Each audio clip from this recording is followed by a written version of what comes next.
अस्सलाम वालेकुम viewers, welcome back to my YouTube channel daily tips with Asma. आज की इस वीडियो में हम आपको बताएंगे अरबा नाम के बारे में अनोखी और दिलचस्प मालूमात। अरबा नाम का शुमार लड़कियों के नामों में होता है।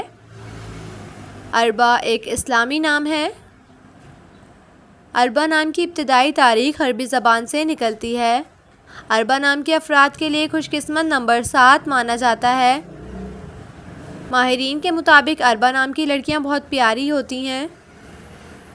अरबा नाम का मतलब है अरब का कदीम बाशिंदा। अरबा नाम की लड़कियों के लिए खुशकिस्मत दिनों में एतवार और जुमेरात का दिन शामिल है। अरबा नाम के अफराद के लिए मुआफिक रंगों में सुर्ख और हल्का सब्ज़ रंग शामिल है। अरबा नाम के अफराद के लिए मुआफिक पत्थरों में सियाही माइल पत्थर शामिल हैं।